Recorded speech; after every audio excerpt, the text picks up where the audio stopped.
যখন ইমাম মাহাদী আলাইহিসসালামের আগমনের সময় ঘনিয়ে আসবে, ঠিক তখনই ইতিহাসের পটভূমিতে আবির্ভূত হবে এক রহস্যময় বাহিনী, খোরাসানের কালো পতাকাধারী সেনাদল। আর এই বাহিনীর সম্মুখভাগে থাকবেন এক যুবক, যিনি হবেন এক বিশেষ বার্তাবাহক, এক মহান অভিযাত্রার নেতা। তার মাথায় থাকবে কালো পাগড়ি, পরনে সাদা পোশাক, মুখে থাকবে পাতলা দাড়ি, গায়ের রং হালকা হলুদ বর্ণের, আর উচ্চতায় তিনি হবেন মধ্যম আকৃতির। সেই দৃঢ়চেতা যুবক গড়ে তুলবেন একটি অপ্রতিরোধ্য সেনাবাহিনী, যারা হবে সত্যের পতাকাবাহী। এই যুবক আর কেউই নন, তিনি হবেন শোয়েব বিন সালেহ। কিন্তু প্রশ্ন জাগে, কে এই শোয়েব বিন সালেহ? কি তার পরিচয়? ইমাম মাহাদির সাথে তার কি সম্পর্ক? এই প্রশ্নের উত্তরগুলো জানতে হলে ভিডিওটি শেষ পর্যন্ত দেখতে থাকুন, কারণ আজকের ভিডিওতে আমরা উদ্ঘাটন করতে যাচ্ছি শোয়েব বিন সালেহর সেই রহস্যময় পরিচয়, যাকে ঘিরে রয়েছে বহু ভবিষ্যৎবাণী ও ইতিহাসের ইঙ্গিত।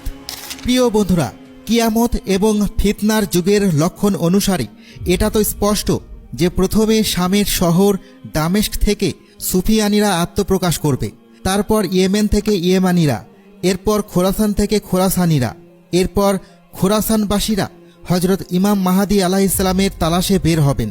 বন্ধুরা, কিতাব আল ফিতানের পৃষ্ঠা নম্বর 318 882 নম্বর হাদিসে উমর ইবনে ইয়াসির রাদিয়াল্লাহু তাআলা আনহু হতে বর্ণিত যে আব্দুল্লাহর পিছু নেবে, অর্থাৎ এক আল্লাহর বান্দা আর এক আল্লাহর বান্দার পিছু নেবে।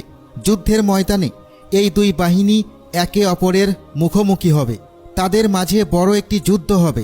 পশ্চিমের আমির এসে পুরুষদেরকে হত্যা করবে আর মহিলাদেরকে বন্দী বানাবে। এরপর তারা সুফিয়ানীদের উদ্দেশ্যে রওনা দিবে এবং একটি দ্বীপে থামবে। তারপর ইয়েমানিরা তাদেরকে অনুসরণ করবে এবং উরিহা নামক স্থানে কায়েসদেরকে হত্যা করবে। আর সুফিয়ানীরা সব ধনসম্পদ জমাকৃত করে কুফার দিকে রওনা হবে আর রাসূল সাল্লাল্লাহু আলাইহি ওয়াসাল্লামের সাহায্যকারীদেরকে হত্যা করবে। তারপর সুফিয়ানীরা শামে 3টি পতাকা নিয়ে গালিবের কাছে আসবে।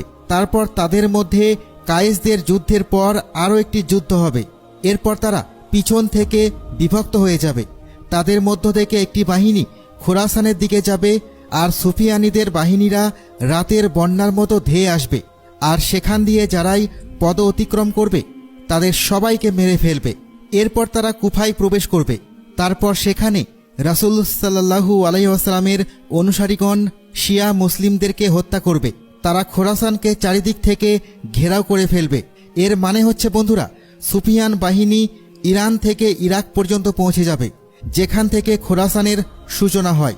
এরপর খোরাসানের বাসিন্দারা হজরত ইমাম মাহাদী আলাইহিসসালামের তালাশে বের হবে। তারা ডাকবে এবং তার কাছে সাহায্য চাইবে। মনে রাখবেন, এটাই হচ্ছে সেই জামানা যখন খোরাসান থেকে খোরাসানি আলেমরা তাদের বাহিনী নিয়ে অগ্রসর হবে, যার নেতৃত্ব দান করবে বনু হাশেম গোত্রের এক যুবক। আর সেই বাহিনীর সম্মুখেই বনু তামিম গোত্রের শোয়েব বিন সালেহ থাকবেন। কিতাব আল ফিতানের পৃষ্ঠা নম্বর 325 894 নম্বর হাদিসে মুহাম্মদ বিন হানিফিয়া বলেছেন, বনু আব্বাসের একটি কালো পতাকা উন্মোচিত হবে। তারপর খোরাসান থেকে দ্বিতীয় কালো পতাকা উন্মোচিত হবে। তাদের টুপি হবে কালো আর পোশাক সাদা রঙের। তাদের সম্মুখে একজন ব্যক্তি থাকবেন, যাকে শোয়েব ইবনে সালেহ অথবা সালেহ ইবনে শোয়েব ডাকা হবে, আর তিনি হবেন তামিম গোত্রের। তাদের সামনে থেকে একজন ব্যক্তি বের হয়ে আসবে, অর্থাৎ সে ওই বাহিনীর নেতৃত্ব দেবে, যাকে শোয়েব বিন সালেহ বা শোয়েব বলা হবে। তারা সুফিয়ানি সৈন্যদের পরাজিত করবে, এমনকি তারা বাইতুল মুকাদ্দাসে অবস্থান নেবে। তারা ইমাম মাহাদীর রাজত্বের জন্য পথ সহজ ও প্রস্তুত করবে। কিতাবুল ফিতানের 897 নম্বর হাদিসে হজরত হাসান রাদিয়াল্লাহু তাআলা আনহু হতে বর্ণিত, তিনি বলেন, বনু তামিমের আজাদকৃত গোলাম সুগন্ধি নিয়ে বের হবে। সে হবে মধ্যম গড়নের ও তাম্র বর্ণের, যাকে শোয়েব ইবনে সালেহ বলা হবে।